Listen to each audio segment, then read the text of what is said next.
Chapter 5, The Sin of Sloth. Okay, hi, it's me. If you're new here, welcome to my ongoing nervous breakdown. If you're not new, you already know the drill, and I'm sorry in advance for whatever happens in the next 20 minutes. Quick recap for the people in the back. My name is Ren. I am, or was, an engineering student. Chemical. 3rd year. I was having a perfectly average existential crisis over a group project when the universe decided that wasn't dramatic enough and yeeted me into a fantasy kingdom called Balestia, where I am now magically bound to the crown prince via something called the moon binding, which sounds romantic until you realize it mostly means I can't walk more than 20 feet away from him without my ring getting warm and passive-aggressive. I have a talking cat. His name is Shushu. He can talk in full sentences, which apparently is very normal.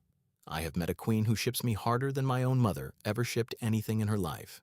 And as of last chapter, I apparently have magic, except nobody knows what kind, including me, which is my favorite genre of problem.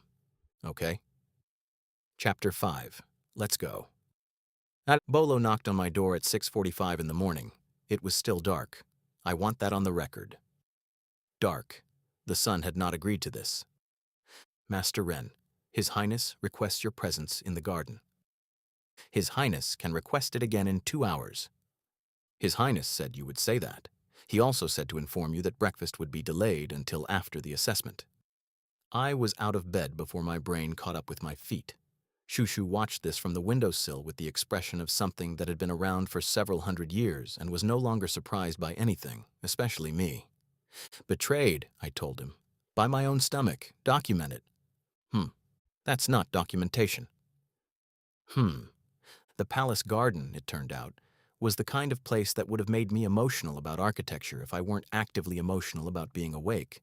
Living trees with mana running visible under the bark like veins, grass pushing through ancient flagstones in stubborn, patient bursts, the sky open overhead in that specific pre-dawn blue that hasn't decided yet whether it's going to be kind to anyone today. It smelled like wet stone and something green I didn't have a name for. It also contained, at this hour, the following people. Old Arthur, who radiated the calm of someone who had seen empires rise and fall and found both equally mildly amusing. Mage Aldris, wire-thin and watchful, sleeves already pushed up.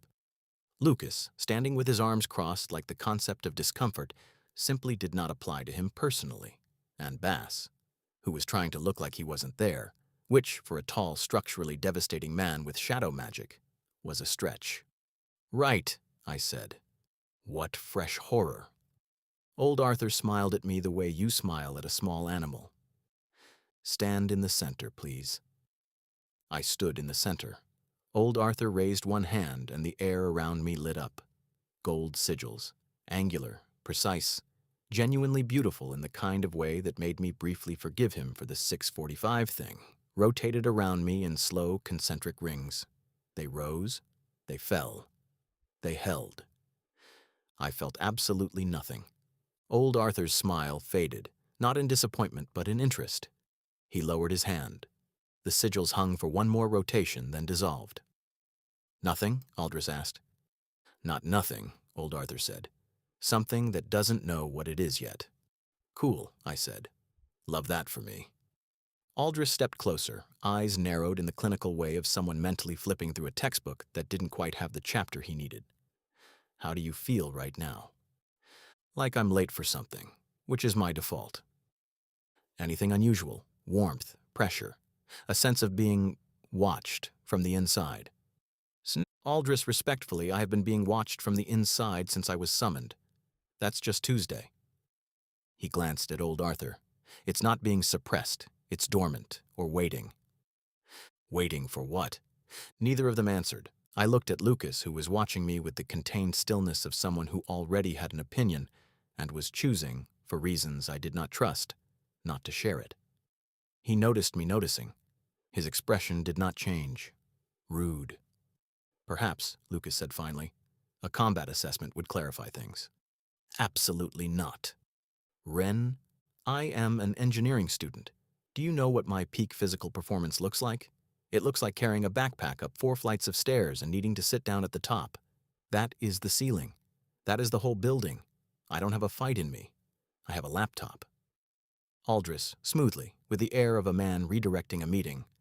Perhaps someone of His Highness's caliber would be a more suitable demonstration partner. His eyes did something deliberate. Lucas caught it on the half-beat. He is many things, most of them irritating, but stupid is not on the list. Of course, he said smoothly. Though I believe there is one among us more capable of combat than I am. His eyes moved, landed, locked. Base. Base went still, just as prey animals go still. A quarter-inch of weight shifted backward, half a second of a flinch across the eyes. On anyone else's side, it would have been nothing. On Bass, who had spent 6 years weaponizing stillness as a survival skill, it was a full confession signed in triplicate. And Lucas, I realized, had not just now noticed. Lucas had noticed some time ago. During the vinegar situation last time, there had been a quiet stretch of hours where Lucas had disappeared on palace business and come back with his face doing its default nothing. I had, at the time, assumed he was off being a prince somewhere. He had been investigating. He had been pulling threads. He had been watching Bass from angles Bass had not known existed. And now, in this garden, at dawn, he was finally pulling the last thread and watching the whole thing come apart in front of the only people in the kingdom qualified to witness it. Bass, Lucas said, conversational. Talk. Don't even try to do anything funny. Bass closed his eyes for one slow breath. Opened them. And then, this is the part that got me. He didn't run. He didn't even try to lie. He just exhaled, the way a man exhales when he has been holding a weight for longer than the weight was ever meant to be held, and started talking. My name is Bass, he said to the garden. That part is true. The rest, most of it, hasn't been. Nobody moved. I am pretty sure nobody breathed. Even the birds had apparently decided this was not the morning to start their shift. I served, the Demon Lord, for 6 years. Intelligence work, mostly. He has been collecting knowledge from other worlds for longer than any of us have been alive. Sciences, chemistries, languages of number and matter that this world has no names for yet. That is how I recognized the oxidation cycles in the library when Ren, a small tilt of his head toward me, not quite an acknowledgement, spoke them out loud.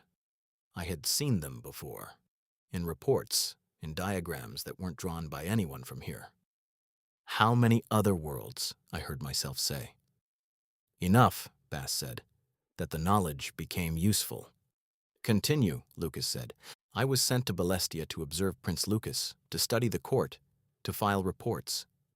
Bass's voice was very level, very tired, very clean, like a man reading from a document he had written in his head a long time ago and never planned to say aloud. Well, you really need to control your voice when a sword is almost at your throat. 2 weeks ago, my orders changed. I was told there was a new anomaly at the palace, a summoned one.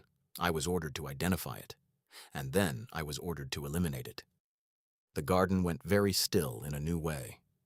I filed the report, Bass said. I identified the anomaly. I said the anomaly was a minor disturbance, a failed summoning with no residual capacity, beneath operational concern. That was a false report, Lucas said. Yes. You knew it was a false report when you filed it. Yes. Why? A pause. The longest one yet. Because I knew it was a test, Bass said quietly. The Demon Lord does not ask for intelligence he already has. He verifies loyalty. He was not asking me whether the anomaly was dangerous. He already knew it was. He was asking me whether I would say so, and I didn't. Which means, the moment I sent that report, I became a traitor to him. He knew before the ink was dry. He has known for 2 weeks. I have been a dead man walking since the morning, and I came here to Balestia because there is nowhere else left in this world for a man marked by the Demon Lord to stand. Silence. I realized with a cold, small clarity why Bass had protected me in the library with the vinegar, why he had risked himself for a stranger. It had not been strategy. It had not been long game. It had been the choice of a man who had already burned the bridge behind him and was walking forward across the last unburnt plank, because walking forward was the only direction left. Lucas absorbed all of this without moving. I watched him absorb it. I watched his face choose to be expressionless, which is a very different thing from actually being expressionless, and I watched him finish choosing. I have heard enough, Lucas said, and he moved. It was fast. Faster than I want to admit. Faster than I had ever seen him move outside of a practice yard. There was a sword. Where had Lucas even been keeping that? And it was coming down in the clean, committed arc of a man who had made a decision and was executing it in the most literal possible sense of the word. And my brain, my sarcastic, overeducated, caffeine-deprived engineering student brain, did something I did not tell it to do. It went chemistry mode. I was not thinking in words, I was thinking in numbers. The sword was iron. High carbon, forged, some trace nickel maybe, it didn't matter. What mattered was the lattice. What mattered was that iron, given the right invitation, wanted to rust. It had wanted to its entire life. All rust had ever needed was a little encouragement and a little time and a lot of oxygen. And here, in this garden, in this breath, I had all three. And I didn't need the whole air. I just needed a local concentration. I just needed to ask the oxygen molecules already hovering around the blade to lean in, to accelerate, to let their electrons move the way electrons already wanted to move. 4 iron, 3 oxygen, 2 iron oxide. 4 Fe plus 3, O2, yields 2. Fe, 2O3. The light in the garden bent. The sword, mid-arc, inches from Bass's collarbone, went orange at the edge. Then red. Then a deep, terrible rust red that traveled down the length of the blade faster than any metal in any world has ever oxidized, and I could hear it. A soft, sustained like a long, slow exhale, like the sword itself was letting go of being a sword. And then it crumbled. In one slow, granular exhale of fine rust-red powder, the blade poured out of Lucas's hand and onto the flagstones between his boots, leaving him holding a hilt. Just a hilt, with a small feathering of red dust still trailing off the pommel like smoke off a snuffed candle. The garden went completely silent. Bass was still on his knees, collarbone intact, staring up at the place where a blade had been half a second ago, and now wasn't. Lucas looked at his hand, then at the pile of rust on the stones, then very slowly at me. Old Arthur and Aldris exchanged a look I will remember for the rest of my life. It was not shock, it was recognition. It was the look of two ancient men who had just watched the thing their instruments couldn't measure introduce itself in the most polite possible way. I looked at my own hands. They looked exactly like they always did. Ink stain on the left thumb from yesterday, a little dry from the palace soap. I don't know how I did that, I said. I do, Aldris said quietly. Lucas took one step back. Not away from Bass, away from me. He was, for the first time since I had met him, disarmed in both senses of the word, and I think he noticed the second one before I did. His hand was still half open around the empty hilt. His eyes had not left my face. I took a breath, which was impressive because I wasn't sure my lungs were on speaking terms with the rest of me. He stays, I said. Lucas blinked. Once. He's more useful alive than dead. He's already marked. He's already lost everything. And he protected me, Lucas, at some point by reporting wrong to the Dark Lord, before any of us knew what he was. That's not nothing. That counts. In my world. In any world. It counts. Lucas looked at me for one long second. No expression, or no, that wasn't right. A very specific lack of expression, the kind you wear on purpose when you are feeling too many things to risk any one of them showing. He travels with us, Lucas said, where I can see him. It was not a debate. It was not a negotiation. It was the sentence of a man who had already decided, and who had decided because I had asked. Neither of us said anything about that. Bass, still on his knees, still in the space where a blade had been half a minute ago, looked up at both of us, and for the first time since I'd met him, his face wasn't doing the careful thing. It was doing nothing, because nothing was all he had the strength for. "Thank you," he said. It wasn't aimed at either of us. It was aimed at the space between. It was, I could tell, the most honest sentence he had spoken in 6 years. He knew it. It sat strangely on him, like a coat in the wrong size, like something he hadn't worn since he was younger than this. I stood up, my knees cracked. Dignity. 0. Survival.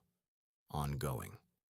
Great, I said, to the garden, to the dawn, to my own hands that had apparently decided to start rewriting physics without consulting me. Cool, cool, cool, cool. I'm going to need breakfast after all. We didn't even make it to breakfast. A knight came through the garden arch at a near run, which is the specific kind of running knights do when they've been told not to run, but the thing in their hand is too urgent for walking. He had a scroll. The scroll had a seal. The seal was the king's. Your Highness, First Light, His Majesty's orders. Action required by tomorrow's dawn. Lucas took it without a word, broke the seal with his thumb. Read. His expression did not change, which, if you have been paying attention at all for the last 4 chapters, is the single most alarming thing Lucas can do with his face. A flinch would have been a relief. A frown would have been informative. A sigh would have been practically a musical number. No reaction meant it was bad enough that he was actively choosing not to react in front of us, which meant the reaction he was suppressing was large enough to matter. Edenmere, he said. Old Arthur's eyes closed briefly. It wasn't surprise. It was the quiet weight of recognition, the kind that says I was afraid of this one specifically. Aldris straightened. Full manifestation. Energy drain at critical threshold. Confirmed. People are alive and dead at the same time. Which one? Lucas folded the scroll with the precision of someone who did not trust his hands to do anything less precise. Sloth. The garden, which had only just recovered from my hands dissolving a sword, found a whole new kind of quiet. Even the pre-dawn birds paused, which I refused to believe was a coincidence, but I also don't have the bandwidth to investigate the emotional lives of Balestian wildlife right now. We leave tomorrow at dawn, Lucas said. Ren, myself, Bass, Ordy, Atlas. He looked up. 5 is enough. Any more, and we draw the wrong kind of attention on the road. Wait. I am on the list? You are bound to me. You go where I go. Also, he added, and this is important, this is the part I need you to hold in your head. Your magic has made itself known.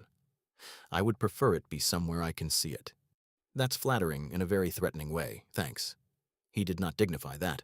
He turned toward the garden arch, paused halfway through, and, without looking back, said, Get breakfast, something with protein. It's going to be a long day. Then he was gone. I stood there for a second. Shushu, who had apparently teleported to my ankles during the sword-dissolving incident because of course he had, looked up at me. Did the Crown Prince, I said slowly, just tell me to eat protein? He did. I'm choosing to find that alarming. That's not a response. Shushu, I swear to God. I went to my room. I will spare you the intermediate stops. There was breakfast. There was a confused conversation with a kitchen staffer about the word scrambled. There was a small diplomatic incident involving Shushu and a sausage, and skip to the part that actually matters, which is that when I was packing my travel pouch, I found a small sealed tin I had never seen before in my life. I picked it up. It was cool and heavier than it looked, the way good metal is. I opened it. Moonpetal tablets, not the cheap ones. Not the stuff you bought by the handful at the market stalls in the lower city that tasted like regret and gave you 3 hours of shaky wakefulness followed by a personality transplant. These were the concentrated kind. The kind couriers carried on week-long rides. The kind that kept you running on fumes for longer than fumes were supposed to last. The kind that cost more per tablet than my entire last grocery run back home. There was no note. There was no acknowledgement. There was just the tin.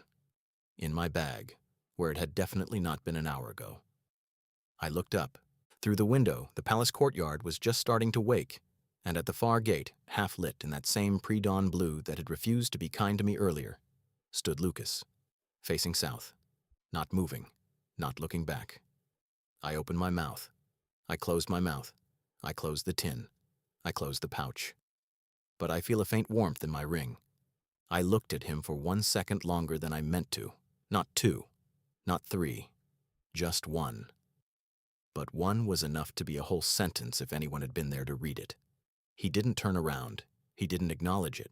But something in his shoulders, something so small I would have sworn I imagined it if I hadn't felt it land in my own chest first, settled. Shushu at my feet. Shut up, I said with love. Dawn. Palace gates. Tomorrow had arrived, as tomorrows insist on doing. Queen Celia was there. Of course, Queen Celia was there. Queen Celia was always there, at the most dramatically inconvenient moment, with her hair done, and her rings glittering, and a basket the size of a small piece of furniture balanced on one hip like it weighed nothing. "Ren, my darling, I packed for you." The basket contained, in no particular order, 3 loaves of travel bread, 1 yellow gold that she assured me was for sustained energy, 1 dense brown, and 1 blue, which was a color I had not previously accepted bread could be, a small corked jar of moonpetal tea, a warming cloth enchanted to stay warm for 72 hours, a decorative pillow for which I could construct no survival justification whatsoever, a second, smaller jar of preserved starberries, and a single fresh peach, which Celia had clearly added as an afterthought, and which I was already privately the most excited about. "The blue one is new," she said proudly. "I invented it last night. Your Majesty, please don't invent bread at night. That is how kingdoms fall." Yo-ho-ho-ho. She turned from me then, and the whole shape of her changed. Not dimmer, just focused, as Lucas stepped up beside her. Her hand came up and straightened his collar, which did not need straightening, and then stayed there for half a second on the fabric of his shoulder, like it was checking something only a mother's hand could check. She looked at him. Properly. Under all the chaos, for 1 clean second, she looked at her son the way I imagined she had looked at him when he was very small, and the world had not yet had the chance to make him into a sword. Bring them back safe. Not loud, not performed, just true. "Yes," Lucas said. "He said it the way other people say I promise. He said it the way other people said I love you. He said it like it was the same word. And then, because Celia is Celia, and because the universe was apparently determined to put me through every possible emotional temperature in a single morning, she whipped around, grabbed both my hands in both of hers, and shrieked at a volume that I am positive reached the lower city. Ren, my dear, the future bearer of my twin grandchildren." The entire gate heard it. The entire courtyard heard it. A stable boy dropped a bucket. Somewhere in the middle distance, a bird that had just decided to start its morning immediately decided against it. I went a color I did not know human faces could achieve. I ignored it immediately because I had too many things in my head already and no room to process whatever that was, and I started walking very briskly toward the gate. Behind me, Lucas had frozen for exactly 1 second he absolutely should not have frozen for. Then he composed his face back into its default nothing. Then he started walking again. I did not see this. I am telling you about it because I would bet every tablet in my new tin it happened. And listen, to anyone listening to this and laughing, yes, it's a joke. Celia is joking. Celia is always joking. But I want you to remember, when we eventually find out what the queen of this country can actually do, that she said it. Out loud. At dawn. With her whole chest. Yo-ho-ho-ho. Bring me back something interesting, Lord Wren. At the gate, 3 figures were already waiting, and I got my first real look at the people I was about to be trapped on a road with for the foreseeable future. Atlas was the first one my eyes went to, because Atlas was, physically, not a person you could avoid looking at. Dark skin warm in the morning light, black hair loose around a genuinely cute face, round cheeks, soft mouth, the kind of face that belonged on a pastry advertisement, which was in absolute comedic, unreconciled contradiction with the fact that he was holding 4 full travel bags in one hand like they were a bouquet. Big boy, pleasant, unbothered. Had not, as far as I could tell, noticed that this was remarkable. Next to him, Orty, sharp silver hair, fair skin, and a face put together like a puzzle that had been solved on the first try. To be honest, he has a scent reminiscent of fresh flowers. Cool eyes paying attention to absolutely everything. He had an itinerary in his hand, and as I watched, he made a small neat note in the margin without looking down at the page. Do not make eye contact unless you've had coffee. I had not had coffee. And at the back, a little apart from the other 2, Bass. Darker robes than yesterday. Functional, road-ready, the kind of cut that did not catch on branches. He was looking back at the palace, not wistfully, just carefully. Like he was committing the shape of the stones to memory in case he didn't see them again, or in case he did, and it mattered. The morning light was doing absolutely nothing to soften the unreasonable architecture of his face. A small weight brushed my ankle. I have been ready, Shushu said, for considerably longer than you have. Why are you even here? Because I can. You just wanted to be petted. Shushu ignored me like it's my fault he voluntarily joined the trip. I adjusted the strap of my bag. The decorative pillow bumped my hip. I did not have the energy to be embarrassed about the decorative pillow. I would be embarrassed about it later, in private, with feeling. I walked through the gate. Edenmere was wrong before we crossed into it. I noticed the wrongness in the way you notice a song has stopped playing in a room you didn't know had music. There was no bread smell. That was the first thing. It was mid-morning in a farming village, and there was no bread smell, no smoke from a hearth, no one calling a child in from a field, no distant clatter of a mill. Just a gap where all of that should have been. An absence shaped exactly like a village. And then the village itself when we reached it. It was there. That was the horror of it. People were present. A woman stood by a well with a basket at her feet that she had clearly set down and then forgotten existed. Two men stood near an open workshop with tools in their hands and no work happening between them. A child sat in a doorway with her hands in her lap and her eyes fixed on a middle distance that did not contain anything. Nobody was suffering. Nobody was crying out. Nobody was doing anything. The village wasn't abandoned. The village was a photograph of itself that had forgotten it was supposed to be moving. Atlas went very quiet in a different way than his usual quiet, large and gentle, and encountering something he did not have words for. He looked at the child in the doorway. He looked away.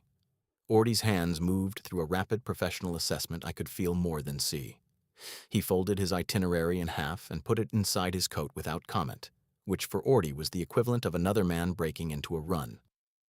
Bass's jaw went tight in a way that told me he recognized the signature of this, the way a composer recognizes their own handwriting, on a page they did not remember writing. Lucas moved forward, contained, feeling things efficiently, which is the phrase I would use if I had to describe Lucas to someone who had not met him and had 20 seconds to do it. The ring on my hand was warm. And getting warmer. I didn't mention it. It hit between one breath and the next. I felt it first because my body is the least useful part of me, and my brain is always one step ahead of it in noticing when something has gone wrong. A lag in my thinking. A weight at the back of my thoughts, like the air in the room had quietly and without announcement become water, and everyone was still politely pretending to breathe it. Atlas sat down mid-sentence. He had been saying something about the road. He did not finish the word. He looked mildly surprised at himself. He stayed there. Ordy's itinerary fell out of his coat and hit the ground, and he watched it fall with the clinical interest of a man observing an experiment. And then he watched it lie there. And then he did not pick it up, because picking it up had become, in the space of 2 heartbeats, a task too large for him to contemplate. Basses tried to use shadow magic, but before his shadows even reach anything, he was already drained as if something sucked his soul out of his body. Lucas was on one knee, both hands flat on the ground, still refusing, which, for Lucas, was such an obvious act of willpower that for a second I forgot to be afraid for him and was just angry on his behalf. My body was gone.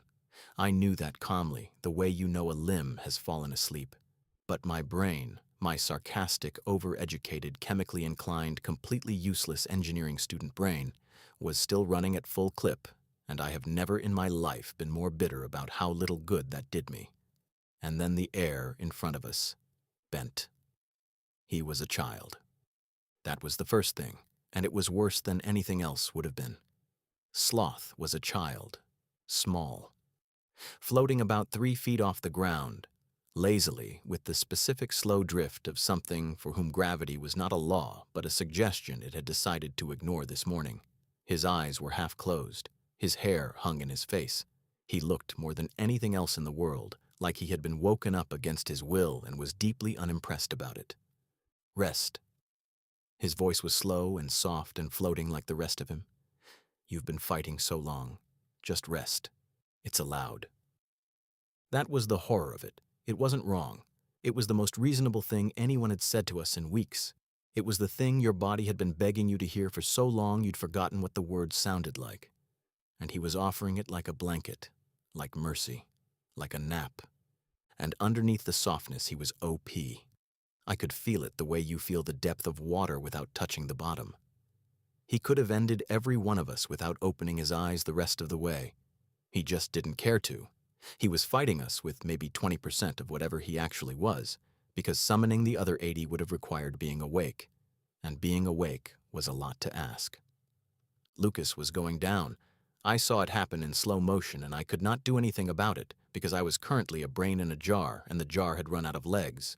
Lucas's elbow gave. His shoulder dipped. The contained stillness of him was losing a war it had never lost before, and some part of me that was not the rational part made a sound inside my head that I am not going to transcribe. And then, Lucas's head lifted. Not much, not dramatically. A fraction of an inch. Something had cut through the drain. Not willpower, not this time. Something else. Something warm and grounding that had arrived from a direction willpower didn't live in. It had a shape. It had a location. Across 20 feet of bent air, through the weight of a child god telling him it was okay to stop, Lucas found me. 1 second of eye contact. Direct, unguarded. Because he was too exhausted to guard it, and the part of him that normally did the guarding had other priorities. I didn't understand what I was looking at. I understood, with absolute clarity, that I was looking at something I was not supposed to be looking at. Something that was not for me. Something that was, at the same time and without contradiction, only for me. He looked away, he kept fighting, and he stopped going down. After that, I watched him stop. I watched his elbow relock. I watched the contained stillness resume its shape around his body like a coat being pulled back on. I did not know why he had stopped, and I did not know it was because of me. What I knew was that the ring on my hand was warm and certain and was watching him on my behalf, and there was something in my chest I was going to refuse to examine for, at minimum, the rest of my natural life. Also, my legs still didn't work. Also, we were still dying. Also, nobody was coming. Also, I was out of options. So I thought about law. I don't know why. It wasn't a strategic thought, it was the image of him. Just law. The chaos of him. The ridiculous full-body immunity of a person who had turned procrastination into a spiritual practice so complete it bordered on the sacred. The way he napped through exams. The way he survived things he had no business surviving because surviving them had been less effort than reacting to them. God, I thought, with my last working neuron, I wish law were here. He'd do something stupid. It would somehow work. Then a mark on the back of my hand appeared. It flared gold. Warm, certain, answered. Shushu, somewhere near my ankle, looked up at the sky. He did not say anything. He just watched.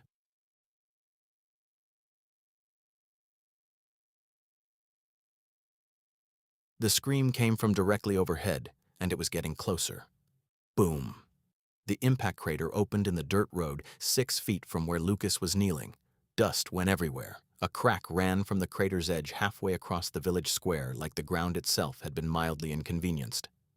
Ordy's itinerary, which had been lying on the ground, lifted in the dust wave and settled 2 feet further from its original position, which I am mentioning because Ordy noticed. And Ordy's face did something I will describe in a later chapter when I have the resources. And for the first time since we had walked into Edenmere, Sloth reoriented. Not much, a degree and a half. His half-closed eyes opened maybe another fraction. Variable not accounted for. A thing had arrived that his morning had not prepared him for, and somewhere in the vast slow lake of his attention, a small professional frown was beginning to form. From the crater came a yawn. Then a hand, then an elbow. Then, with the easy, unhurried competence of a man rising from a particularly good nap on a particularly comfortable couch, Law sat up. He had a pillow crease on his cheek. He was wearing the same shirt I had last seen him in, which meant it had been either 1 nap or 3 days, and both were equally plausible. His black hair, shot through with the red and white streaks he had absolutely put there himself and absolutely thought were cool. Which they were, and he knew it, and he was also guapo, and he knew that too, and he was wearing both facts like they were obvious and frankly not that interesting, was full of crater dust. He brushed some of it off his shoulder. Lean. Toned in the way you didn't notice until he moved, and then you did, and then you were annoyed about it. He looked around, slowly, taking stock. The crater. Sleeping Atlas. Half-collapsed Bass. Lucas on one knee. An ancient child entity floating in the air radiating darkness. Me, upright but visibly non-functional below the neck. His eyes landed on me last. Hey, Ren. How? No idea. I was literally in the middle of a nap. He brushed more dust off his shoulder. Good nap, too. Shame. He turned his head unhurried and looked at Sloth. Is that the thing causing all the... He gestured vaguely at the entire atmosphere of the village, the drain, the bent air, the gravity situation. Yeah? Yes. Cool. Cool. Cool, cool. Sloth, mildly escalated now, pushed his energy drain at Law. Law yawned. It was a full yawn, jaw cracking, genuinely unperformed. The yawn of a man who had just received a full blast of an ancient sin's most potent ability and experienced it as approximately his baseline. Huh, he said. I feel the same. Sloth pushed harder. You could feel the air bend another quarter degree. Lucas, on one knee, made a small, quiet sound of effort that I will also be refusing to examine later. Law squinted at Sloth with polite, genuine confusion. Are you doing something? It feels like you're doing something. Is it working? Asking genuinely. Base, from the ground. You're what? Orty, also from the ground, but somehow managing to sound analytical about it. He's immune. I started laughing. It was not a healthy laugh. It was the laugh of a man whose legs did not work and whose physics had left him, and who had, against all reasonable odds, been delivered a miracle shaped like his worst friend. He's a procrastinator, I wheezed. You can't drain someone who's been conserving energy since birth as a lifestyle choice. Atlas, still asleep, made a sound that could have been agreement or snoring. The vassal mark arrived then. Gold, above Law's right eye like a small decorative asterisk. Warm, not imposed. Arrived. The way a letter arrives at an address it already knew. Law looked at it cross-eyed. Huh. Knew. He flexed his hands once, experimentally, rolled his shoulders, looked around the crater, selected a boulder roughly the size of a farmhouse oven, and picked it up like a throw pillow. He looked at Sloth. Okay, I kinda get it. It is because of this kid, right? He said. Let's go. I want to tell you the fight was epic. I want to tell you Law squared off against an ancient sin in a clash of fundamental forces that shook the foundations of Balestia. It wasn't. It was implacable. Law just kept going. He picked up the boulder. He put the boulder down somewhere inconvenient for Sloth. He picked up another boulder. He yawned in the middle of a swing, and the swing landed anyway. Sloth, slightly more awake than he had been all morning, actually tried a little, which for Sloth meant his eyes opened maybe another eighth of an inch and the air bent a degree harder, and Law responded to this escalation by yawning again and continuing to walk forward. You cannot drain a man who has nothing to drain. You cannot exhaust a man who has been pre-exhausted as a lifestyle. Sloth had built a weapon for an enemy that did not exist in Law's body, and Law was beating him with it the way you beat an opponent at a game they invented and you simply refuse to learn the rules of. It ended the way these things end when one party has run out of options and the other party has run out of interest. Sloth's drift slowed. His half-closed eyes closed the rest of the way. The bent air around him smoothed back into being air. Ugh, Sloth said. Fine. Whatever. He accepted defeat the same way he accepted everything else, by not caring enough to refuse it. And then he shrank. Not dramatically, not with a flash of light. He just condensed the way a thought condenses when you stop thinking it. The child shape folded in on itself, smaller and smaller and smaller, until what was floating in the air where an ancient sin had been was a sloth, a literal, actual, animal sloth, round, tiny, approximately the size of a small loaf of Celia's invented bread. Grumpy sleeping face preserved exactly from his child form, like someone had taken his expression and shrunk-wrapped it onto a tiny mammal, still floating slightly because gravity remained too much effort. Around the village, lights began to come back on. A woman near the well bent down and picked up her basket like she had only just remembered it. The two men in the workshop blinked at each other and then at their tools and then, slowly, at the work in front of them. The child in the doorway looked up. My legs came back. I felt them arrive in stages, like a building reconnecting to a power grid floor by floor. Atlas snorted himself awake mid-snore. Orty stood, and as he stood, his hand moved automatically toward the itinerary on the ground, picked it up, brushed it off, and placed it back inside his coat in one continuous motion that absolutely did not happen because he was embarrassed about it lying there. Bass exhaled, very slowly, and let his shadow magic settle back into the shape of a man instead of the suggestion of one. Lucas got to his feet. He did not look pleased about having been on one knee. He did not look pleased about anything. This was, for Lucas, normal. Law picked up the floating sloth. "Oh," he said with the delight of a man who had just been handed a small, unexpected present. "It's cute. Can I have it?" Lucas, 3 steps, expression doing absolutely nothing. "That is a demon. Put it down." "But look at it. It looks harmless." "I am looking at it. Put it down." "Kilo," Law said. Everyone looked at him. "What?" "His name. Kilo. Because it's heavy and lazy. It looks like a burden." "Ha ha ha." Law beamed. "Hello, Kilo." The newly named Kilo made a very small, very tired sound, somewhere between a sigh and a please, and looked up at Law with the deep, weary dignity of an ancient being who had just been given a name based on a pun and was processing the indignity of all of this. Lucas was already moving, not toward Kilo, just in Kilo's general direction, with the slow, inevitable energy of a man drafting a death threat in real time. "If that thing so much as breathes wrong, got it. I will, personally. Crystal clear. Reduce it to completely understood." Kilo made a second small, pathetic sound, looked at Lucas, looked away, could not be bothered. Lucas's eye twitched. "Keep it away from me," he said, and walked off toward what looked like the village well, presumably to be furious somewhere with better lighting. Kilo watched him go. Then he looked at Law.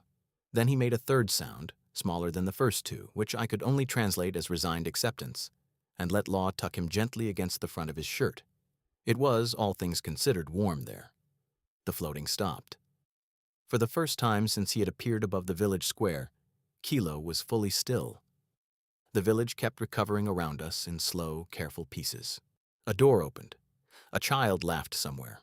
Once, hesitant, then again, less hesitant. The first thread of wood smoke rose from a chimney that had forgotten what it was for. I sat down on a low stone wall because my legs were back, but they had not yet forgiven me. Shushu jumped up beside me and made hums in a tone I will choose to interpret as good job, not dying. I was watching the village remember itself, which is why I almost missed the next part. Almost. Orty approached Law quietly. He was holding a folded cloth. I don't know where he produced the cloth from. Orty was the kind of person who simply had a folded cloth when one was needed, and asking where it came from would have been beneath the dignity of the operation. He held it out to Law without comment. "Crater dust on his face," his expression said. Logical thing to do. It was not kindness, it was observation. That was the part that mattered. Orty was the kind of professional whose first language was correctness, and a man with crater dust on his face was a thing that needed correcting, and Orty was simply correcting it. That was how he handed Law the cloth. Law took it, he used it, and then he stopped. He really looked at Orty. For the first time. With the cloth half lifted in his hand and the dust still on his cheek and absolutely none of his usual switched-on charm doing the work for him. For one full second, Law was sincere. "Hey." Pause. "You're really pretty." He said it the way you say a true thing. Quietly, without performance, without a follow-up beat to make it a joke, and without any apparent awareness that not everyone in the world said the true things they noticed out loud at first sight to strangers in recovering villages. He said it because it was true. Because why wouldn't you say a true thing? One full second of unguarded, real, sincere Law. And then the switch flipped, the way it always did, and the sincerity tucked itself back into wherever Law kept it stored when he wasn't using it. He grinned.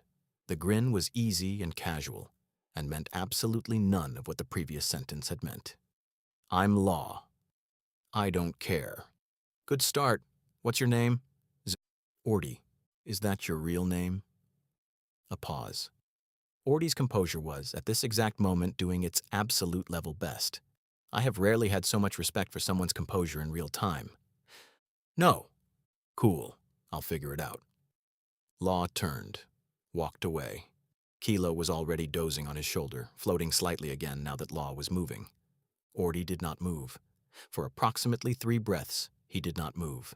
Then, with the air of a man making a decision he was going to deny later under oath, he walked very calmly around the corner of the nearest building. I should not have been able to see what happened next from where I was sitting. I am telling you about it because it happened, and because I have a clear sight line to corners if I lean slightly, and because I am a sarcastic college student and not a noble. Around the corner, Orty put his back against the wall. He took the itinerary out of his coat. Neat columns, structured, logical, controllable. He looked at it for a long moment, the way you look at a friend who has just failed to protect you from something. He folded it. He put it away. His ears were pink. "This is going to be a problem," his entire face said, in a font Orty had never used before in his life. He straightened his uniform. He smoothed the front of his coat. He took 1 breath in and 1 breath out, both of them measured. Then he walked back around the corner like nothing had happened, because nothing had officially happened, and Orty was the kind of person whose word on what had officially happened was generally considered final. Nobody saw. Nobody, except Atlas. Atlas was sitting against a different wall about 10 feet from Orty's wall, eating something out of a small cloth bundle from his bag. I don't know what it was. It looked like dried fruit and possibly cheese. Atlas had been eating it with the deep, peaceful focus of a man for whom snacks were a form of meditation, and he had watched Orty walk around the corner pink-eared, and he had watched Orty emerge from around the corner composed, and he had said absolutely nothing about it, which was not because he had not noticed. Atlas always noticed. Atlas noticed everything. Atlas had decided, at some point long before today, that other people's small private moments were none of his business unless they were asking for them to be his business, and Atlas was not the kind of man who reversed a decision like that lightly. He held out the cloth bundle as Orty walked past. Orty took a piece of whatever it was without comment. Atlas nodded once, went back to eating, peaceful, unbothered, the most emotionally mature member of the entire party, possibly the entire kingdom, and absolutely nobody was ever going to know it except him and me, and now you. So, that was Edenmere. That was the part where I found out my hands could rewrite physics if my brain panicked hard enough. That was the part where the Crown Prince of Balestia put himself between me and a sword without thinking about it, and then declined to acknowledge that he had done it. That was the part where someone, and I am refusing to confirm or deny who, left a tin of the most expensive moonpetal tablets in the kingdom in my travel bag without a note. That was the part where Queen Celia screamed about her future grandchildren at dawn in front of the entire palace gate. That was the part where my worst friend fell out of the sky into a crater, beat an ancient sin unconscious by being congenitally unimpressed, and adopted the resulting tiny floating sloth on the spot. That was the part where a quiet, silver-haired man with an itinerary and a folded cloth had a private feeling around a corner, and a large, gentle man with a snack noticed and decided not to notice, which is the kindest thing one person can do for another, and almost nobody in any world I've ever lived in does it on purpose. We are walking back to the main road now. Lucas is at the front, contained and moving, feeling things efficiently. Base is a careful 3 steps behind him. Orty has produced a fresh cloth from somewhere and is making margin notes again, ears returned to their factory color. Atlas is eating. Law is humming a song I do not know with a sleeping demon sloth tucked against his chest. Shushu is at my ankle. The ring on my hand is warm and quiet, and I have stopped pretending to myself that I don't know what it's listening to. I have a lot of folders to open. Most of them I am not going to open today. But in the folder labeled things I can no longer pretend I did not notice, there are now 2 new entries. The step Lucas took sideways to put his body between me and a sword, the way he lifted his head across 20 feet of bent air, and found me with no expression he had practiced on his face. I am not ready for what those entries mean. I am, however, an engineering student. I file things. It's what I do. So I'll file them. I'll close the folder. I'll keep walking. And when I am ready, if I am ever ready, I'll come back and look at them, and I'll do the math and I'll see what the answer is. In the meantime, I'm going to sit down on the next flat rock I see and eat that peach Celia packed me, and I am going to think about absolutely nothing for 15 minutes, and no one is going to interrupt me. Probably. Shushu beside me looks up at the road ahead. She said, "Bring back something interesting," Shushu said. "Yeah," I figured.